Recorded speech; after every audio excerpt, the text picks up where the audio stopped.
Today's guest is known as America's decision expert. He is an ER doctor and author of the bestsellers Training Your Mind for Split Second Decisions and Fast Decisions, Think Fast. Be bold, be fearless. Okay, so Dr. Geoffrey is, really inspiring. He kicks off the episode by talking about how he had a stutter as a child and how that forced him to start thinking very succinctly because he only wanted to give short answers all the time. And, over the course of his career, all the way going to Harvard and becoming an ER doctor and having to make so many quick decisions and high stakes situations that led him to this place in his career. And he has now trained many on this topic. So we're going to get into what we want to be thinking about in terms of the decisions that we're making in our lives. And as I say in the episode, you'll hear me, this was something that I really struggled with for a long period in my life because I had very intense codependent patterns. And in those patterns, I would just basically try to have somebody else make the decision for me. Right. And so this has been a huge part of my journey is like, no, let's make the decision now. Like, what do you want? What do you think? And it's okay if it's not the perfect right answer, which he's going to get into. So if you can relate to that at all the way to maybe you have a profession in which you have to make high stakes, fast decisions, I think you'll really enjoy this episode and Dr. Geoffrey's work. So let's go ahead and get into it. Here is Dr. Geoffrey. This episode is brought to you by Peluva. So Peluva, P-E-L-U-V-A, those are Mark Sisson's new zero drop minimalist shoe with that distinctive 5-toe design. I have been loving them. I've been a longtime fan of barefoot shoes, and I was very resistant to the little 5-toe articulation personally at first, because just being real, I thought they looked really nerdy, and I was like, oh man, yeah, I love Mark so much, and I get what he's doing, but I'm not wearing those nerdy shoes. And then Brad Kearns, who's also involved with that project, was like, no, Tara, you got to try them. Tara, you got to try them. Tara, just come on, try them. And I tried them, and I kid you not, I enjoy them so much that I actually like how they look now. Weirdly, I can tell. So like the purpose of that 5-toe articulation is so that your toes can move more dynamically. So with other barefoot shoes, like I've been a long time fan of Vivos, and I'm still a big fan of Vivos, but they have just that big toe box, right? Which is awesome. So I didn't really feel like the 5-toe articulation was necessary, to be honest. But as I've worn them, I have experienced how awesome that is. It was actually been quite surprising for me. And I wore them this morning. I wear them all the time, and I'm really, really enjoying that freedom of movement on my toes. So, Brad and I have been going back and forth. I'm like, dude, I actually love them. And he offered to sponsor the podcast with Peluva and also offer you guys a 15% off code, which I was like, okay, cool. Yeah, I will gladly introduce my people to Peluva shoes. So you can use code Coach Tara at peluva.com, or you can just go to peluva, peluva.com/Coach Tara, and you can get that 15% off discount. Make sure you snag some of the socks while you're there, because you're going to need the toe socks. Okay. All right, let's get into the episode. Okay, so Dr. Geoffrey, making split-second decisions. I'm excited to jump into this with you. I can't even imagine the level of pressure of split-second decisions that you've had to make so many times in emergency medicine. So can you give us a little background as what took you from just being an ER doc to what you're doing now with writing books and teaching people how to make split-second decisions and make better decisions for their lives? Sure. First, thank you for having me on your show. And I've watched and researched you, and congratulations, you are adding a lot to this world. So kudos to you. And so let me answer your question with just a short story. What you may not know about me yet is that I am a congenital stutterer. I could not speak a complete sentence without stuttering until I was 32 years old. The reason why that's important is because growing up a stutterer, the bullies would always tease you. And so therefore, you would only speak when you had to. And when you had to, you made sure you had short, succinct statements. As of having short, succinct statements, it forced me to improve my critical thinking skills. That just came natural. Improve my critical thinking skills, I get good in math. I get good in math. The next thing I know, I go to Hampton and I major in math. I go and go to Harvard and I choose to be an emergency medicine doc. And what do ER doctors do? Short, succinct thoughts and critical care decision making. And as a result of doing that for 25 years and being in charge of Ebola for Washington, D.C., and being in charge of mass casualties, I started to do research as relates to decisions, especially those fast ones. And so the next thing I know, I'm off to the races. I have the bestseller Split Second Decisions, and I have the new one, Fast Decisions. Think fast, be bold, and be fearless. Wow, what a journey you've been on. Man, that's really incredible. Can you, I mean, I don't know if you care to share, but can you share some of your journey of getting past the stuttering? Like that's, Oh, wow. I think that you asked that because you're wise and you're insightful. You're right. So it was a journey.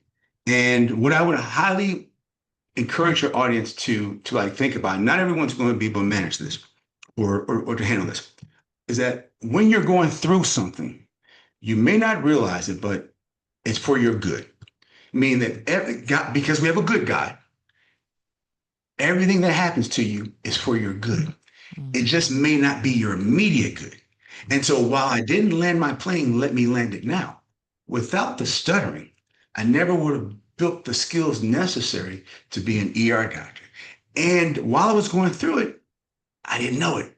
It wasn't until I was much older where I was like, wow, the stutter is my superpower. hmm. Thank you for that. Yeah, great reminder for all of us. It's real hard to see it when you're in it, but Oh, afterwards it it's like, is. hmm, all right. Sometimes you don't want it to be that way. It's like, no, this sucks, and that's just how it is. But I believe the same thing. It's all happening for our highest interest. So, Oh, I'm going to use that. That sounds better. It's it's happening for a higher interest. That lands much better. I like that. I like that. Good, good. thanks. Okay, so decision making. Where should we start? What are some of the basic principles that people need to be thinking about? Actually, wait, let's back up from that. Why might you entice someone to be thinking about being able to make better, quick decisions? Oh, I love that. All of us are products of our decisions. Only the successful people like to admit to it, though. But we're the sum total of our decisions. And so, what we need to like recognize is that our thoughts are creative. And so our thoughts help determine our decisions. So if you have good thoughts, your decisions are going to be better.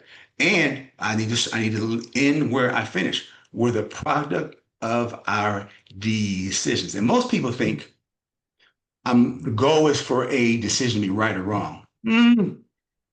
No, you would ideally like for it to be like right, but the goal is for you to have it be as optimal as possible. And when it's not, know that you're learning a lesson from it, and don't be too hard on yourself. Yeah, that paralyzed me forever. That right, or is this the right decision or the wrong decision? And like my spiritual guidance had to come in a lot. I was just like, it there's no right or wrong. It's whatever you choose. What do you, with the information that you have and the gut feelings that you have, which way do you choose right now? And it's okay if, it ends up you learn something and you change your mind. You can change your mind. It's okay. Like, that was a huge analysis paralysis thing for me a long period in my life. Is this right or wrong? Yeah, so thank you for highlighting that. So if the first thing I'm hearing is it's not about right or wrong. It's about, what did you say? Optimal? Making the most optimal decision. But you said something very profound that people need to hear again. You are making the decision based upon the information that you have available to you. And so what ends up happening is that the people will make the decision. It doesn't give them the outcome that they expected. And then they say, well, how could I have done that? Oh, don't forget, wait a minute. You made the decision based upon what was available to you. You didn't purposely do yourself in. So I would encourage people, give yourself grace. You're not Mhm. God. Only God is always right. And so if you develop the mindset of either win or I learn, it becomes easier. There's no such thing as losses. Either you win or you learn. And so it makes life a little easier. Yeah, that's really going to take away that hesitation or avoidance of even making a decision, because that's where I would land when I was in that framework. I would just try to not make a decision, which, as we know, is making a decision to completely avoid and let life have its way with you. Or so yeah, it's going to build a friendlier relationship with decision making when there's not so much pressure, because you're not afraid that you're going to shame and guilt yourself later Yeah. on. Yeah, Yes. that's Yes. huge. And then to your earlier question, I mean, so there are three broad decisions that we usually have. Those are the ones of low consequence, such as what to wear, what to eat. Those mean nothing. I would encourage people to spend no time on those. And then the medium ones, where there are medium consequences, such as what job to take or whether or not you're going to go here or there on vacation. Don't spend too much time on those, because at the end of the day, that decision in the long run, it's not going to matter much.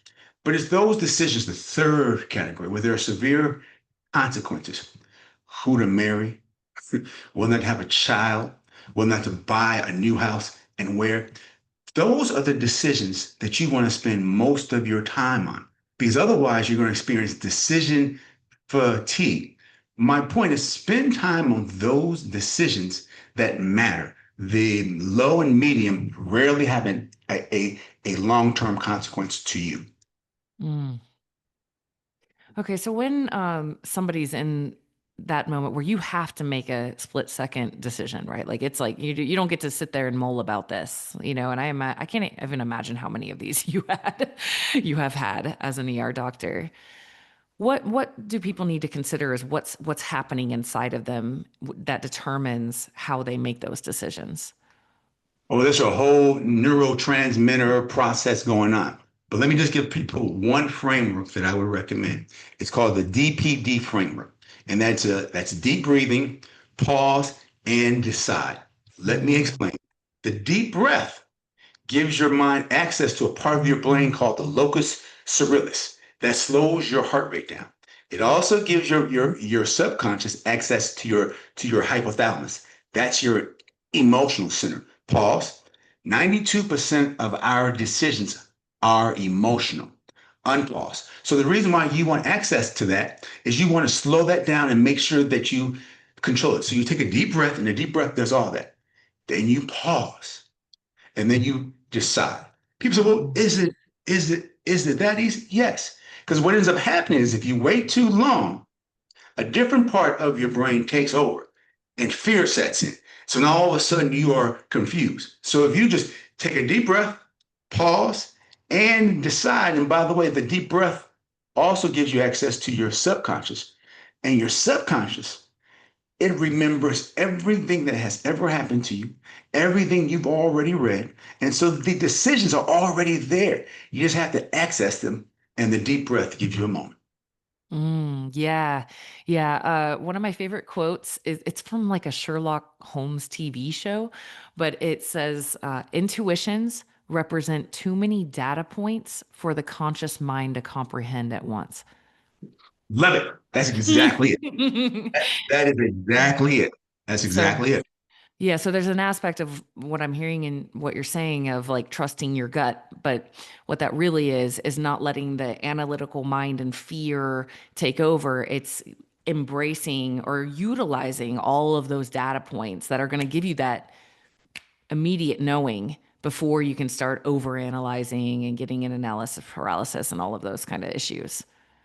Absolutely. And as you talked about earlier, once you're ready, decide, but be ready for your next decision, regardless of the outcome. Sometimes people decide, it doesn't give them their outcome. Oh, they want to lick their wounds. They're so upset. No, every decision leads you to the next decision. And as I talked about in my book, Fast Decisions, the sooner you make a decision, in case it doesn't give you the outcome you wrong, the outcome you want, you have more time to make another decision. Mm. So is that how it kind of plays into these bigger life decisions? Like meaning, okay, I'm looking at maybe buying a house or something, right? It's like, well, my decision right now is breathe, pause. Okay, this feels like the right direction, right? So that's where it is. I'm going to go ahead and go to that meeting with the loan officer or whatever. But now you're free to make the next decision. So when the loan officer says, well, actually, you're going to have a 35% interest rate or whatever, you're like, breathe, pause. That's a no for me, right? So is that what I'm hearing? You're just kind of going in this sequence. So you're not so caught up Absolutely. on that first decision. Am I even going to do this or not? Well, right now I'm going to do this. Now I'm here. Absolutely. Yep. And when you have time to breathe and then say, I want to step away and think about this. Yeah. It's mainly in those situations where time is a factor. Because although I Mm, mentioned those three categories, once you add the concept of the time pressure variable, it becomes different. You apply that to the category where there are severe consequences, then it mm, becomes pressure filled, and then time is an issue. And the DPD process, it really works. So when you have time, it is okay. But as you talked about earlier, but still be aware of analysis of paralysis, because either way, you got to keep deciding and keep moving. mm. Okay. Yeah, so you're really hitting on like big consequences. There's no time to really think about it. Do you do a lot of training with like other, like emergency personnel or, the firemen or emergency first responders and stuff like that?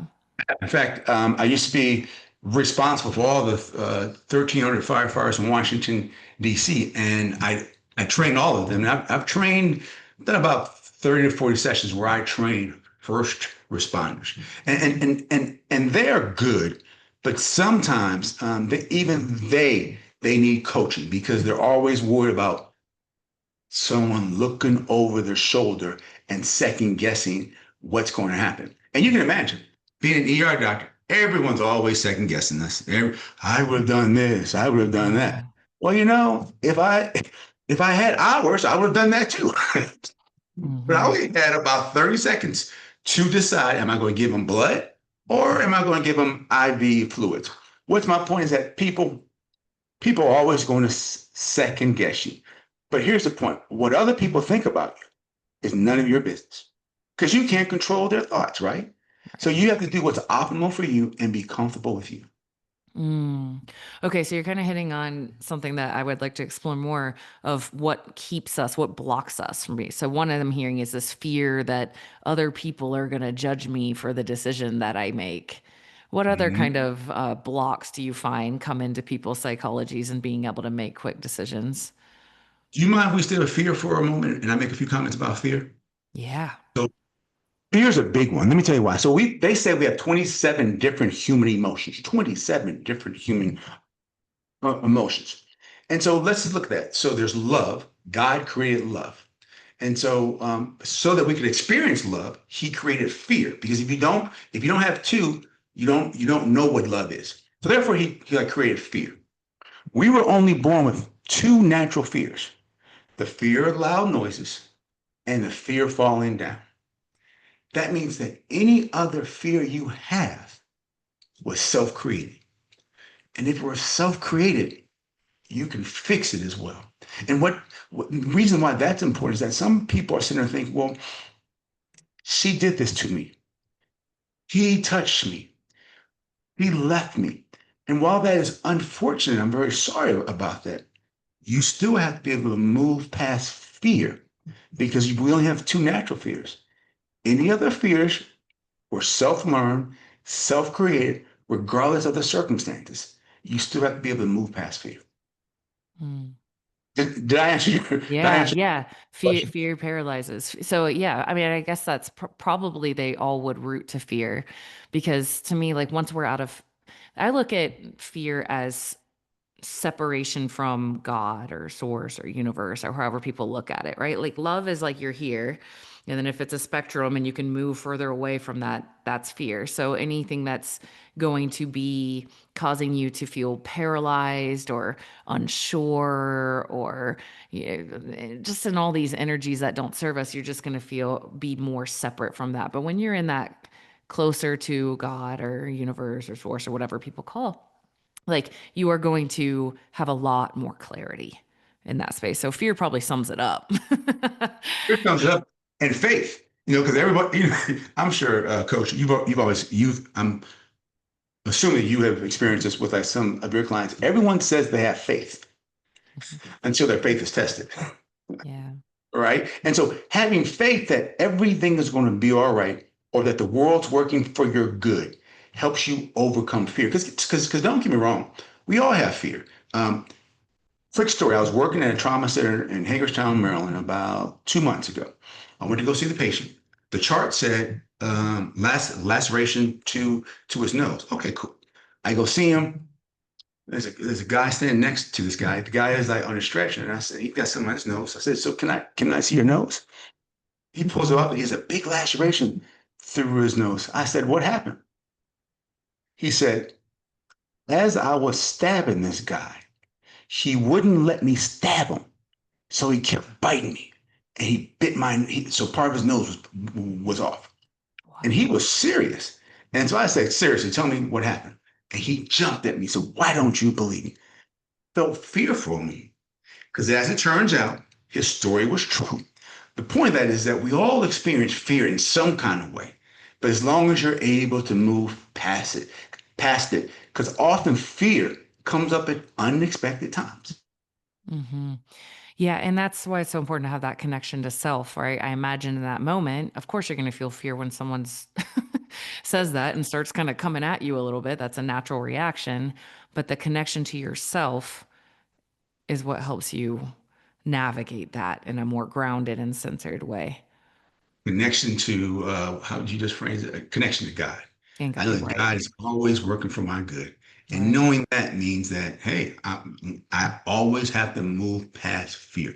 Keep moving. Hmm. Yeah, there's a lot of self-trust in that, right? Yeah. A lot. And that comes with time because many people they go through issues in life. And when you go through a period of time, you feel a little insecure. And that's okay. That's when you lean on your faith. And as you get past that difficult time, believe it or not, if you start off here, when you go past that, you're going to be up here. Your strength, your mindset is going to be even stronger and better. You just have to hold on and get past that difficult time because I'm sure that you've learned this. Every Everything has a season, meaning that nothing lasts forever. If it's Right. bad, it's going to get good at some point. You just have to Yeah. hold on. Mm.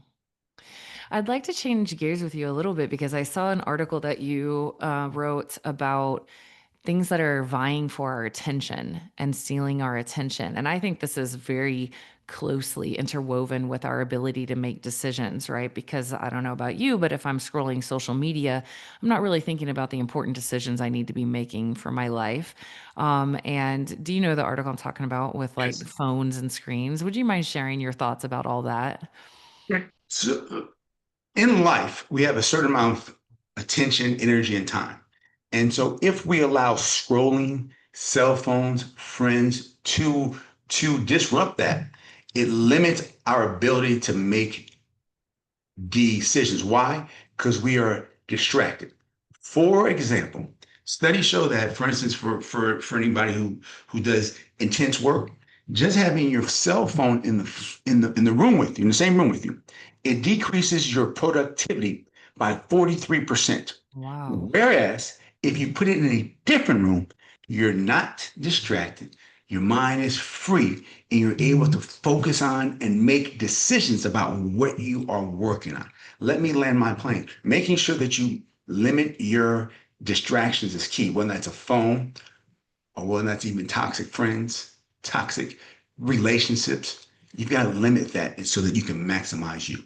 Mm.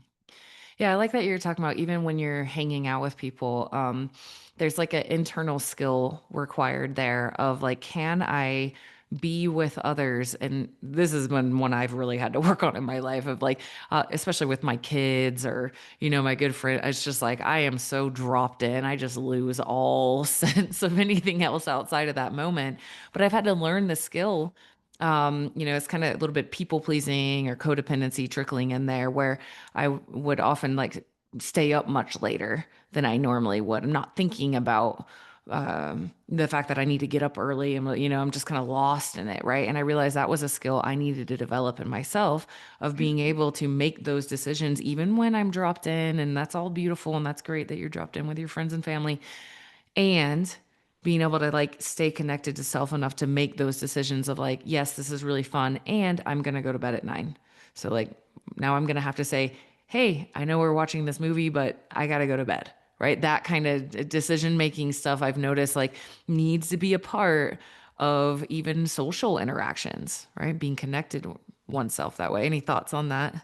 Yeah, so what you're really talking about are your habitual habits and your habitual thoughts. So if you get in the habit of training your mind, I'm going to bed at 9 o'clock, no matter what's going on, because it's a habit and it's a thought, your subconscious is going to remind you, hey, I've got to go to bed. So there's another simple decision that you don't have to worry about because you have trained your mind. So what you said makes exact sense. Is making sure that you're aware of the decisions that you need to make daily that will impact your life as well.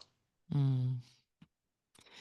So, last question on the fast decisions. Is this where you're talking about like the breath, how breath comes into play, or like, you know, writing a whole nother book about fast decisions? Like, tell me more about this. Like, what caused you to go so much into not just decision making, but fast decisions? Like, Oh, great question. So the first book, Train Your Mind for a Split Second, mm-hmm, decisions that dealt with moments. So in other words, we make about 35,000 decisions every single day. Most of them are mundane and inconsequential, don't even matter. But about 1 to 2% of those were life changing and life altering. And those were in that third category. Those were major consequences, but you add the time pressure variable on them. Whereas with fast decisions, what it really should have been called is faster decisions, meaning that often people take too long to make a mm-hmm, decision. And you touched on it earlier. Basically, no decision is a decision, or mm-hmm, a delayed decision is a decision. People say, well, what does that mean? It means that if you don't make the decision, then as you said, coach, the environment's going to make the decision for you, or maybe somebody less skilled is going to make the decision for you. So in fast decisions, we give you a framework for how to go about making decisions. But not only that, it's a framework that takes a few weeks for you to teach your body, teach your mind. Hey, I need to be ready for this. Because one thing that we do know is fast and multiple decisions are coming. So start training yourself and mm-hmm. start teaching yourself so that you're ready for that moment. I think that's like really powerful medicine for especially people who have been raised in situations in which they felt like they didn't have a lot of say, or like their say wasn't respected, or they lived in this is what I'm supposed to do kind of energy. That was definitely my path, and a lot there had to be so much brain retraining for me on like, oh, I can feel this, I don't know what to do, and my old pattern is just like to just leave it like that. And I'll Mhm. just not think about this as much as I can and just stick my head in the sand. And I just am okay with saying I don't know what to do. And, as I got into business and just maturing more in my life, it was just like, you can't, this can't be. Like, decide Mhm. now, decide as quickly as possible. And man, it's so stress relieving living like Tell, see? because you Yeah. don't have things looming over you in the background. And I'm not saying I don't fall into this sometimes, but that has been a huge piece of work because it is a habit. Like you were saying, it's a habit to when it gets hard and I'm not sure what to do. My habit is to just say, throw up my arms and say, I don't know. And that creates a very, very, very stressful life. Very Now, how long stressful. did it take you? Because you just said that you had to change. How long was Years. I'm still in it. That's what I'm saying. I still see myself doing it sometimes. It's like, ooh, that's uncomfortable. I don't want to say that. I don't know. I don't know which one would be, but I still fall into it sometimes. But I'd say I'm, you know, light years ahead of where I used to be. I was really, really in this very codependent. Somebody else will make the decision for me, and I'm totally okay with that. In fact, I like being like that because then that makes me more likable and safe if other people get their way all the time. I was very codependent, not pretty, very codependent, right? And so that has been a huge piece of work for me, but it shows up in sneaky ways, right? And Mhm. especially in business or, someone's work life or, family matters and things like that. It's like, no, don't leave this looming. Like, we need to address this right now, And so for me, my goal, I guess, would say was to handle as many things right now as I possibly can and not save it for later, right? Mhm. Everything was saved for later before. And so I just had this Mhm. looming, overwhelming stress all the time of all these things I needed to think about and sort out. And it was horrible, you know? Mhm. So I think, like, I'm just saying that for anybody listening who might be in that boat that may have developed those habits due to whatever life circumstances they found themselves in, that your books are probably going to be very inspiring in terms of learning a new way of being and having an actual strategy for how to conceptualize that and then act on it. So, yeah. I love that, and thank you for like sharing. Because in other words, what you say is decide or die. And when I say die, I don't necessarily mean death. You may lose that investment, you may lose that Mhm. client because you haven't decided. And what I think was profound that your audience should really take from what you said, I'm still learning. And it took me many, many years. Well, we're all evolving Mhm. creatures. We're always learning, but a trip of 1,000 miles starts with one step. So someone should not think, I've got it. It's going to take me years. No, just start. Take that first step. How do you eat an elephant? One bite at a time. So don't view the whole journey. Just take Mhm. that first bite, and you are slowly going to improve. And I'm sure that you can testify. Once you start to improve, those wins start to come sooner and sooner because you're just making decisions and you're making them faster. Yeah. Maybe we can challenge the audience if you're listening. Think of something that is going on in your life right now that you've been avoiding making a decision on. Identify that. And Dr. Joffrey, what do you have? Just what counsel do you have for them on that? I'll say my 10-second rule. The 10-second rule is this: decide what the decision is, give yourself 10 seconds. At the end of that 10 seconds, choose one or the other. It's that simple. So, well, why 10 seconds? Because after about 10 seconds, those fear hormones start to set in. And in that 10 seconds, your subconscious has the answer. But if you don't go ahead and listen to that subconscious, those fear hormones will disrupt that answer. So give yourself 10 seconds and decide and keep it moving. And guess what? If you're right, you win. If it didn't give you the outcome, then you learned a lesson. Yeah. Awesome. Thank you so much. We're going to link up your books in the show notes, and your website, anywhere you would direct them to from here. Yeah, I would. So I would encourage them to go to shieldvitamins.com. Again, shieldvitamins.com. But most importantly, if they go to fastdecisionsbooks.com, fastdecisionsbooks.com, boom, that is where they can go. Amazing. Thank you so much for taking the time. I know you got so much on your plate, so I appreciate you coming and sharing with us today on the wisdoms that has taken you decades to be able to deliver this message. So much Well, appreciated. actually, your wisdom kept me on track. So continue to do what you're doing because you elevated this conversation. Thank you. Thank you so much for joining me on this episode of the Inside Out Health Podcast. I hope it's been helpful to you in your journey. If you think that it might be helpful to someone you know, please share it with them. Please share on social media. It really helps me grow the show and reach more people with these amazing messages. And if you could be so kind as to rate the show and possibly even leave me a review, that really helps. So much thanks in advance if you do that. And yeah, please subscribe if you want to hear more of this type of content. I have lots of amazing expert guests on the way. All right. Thank you.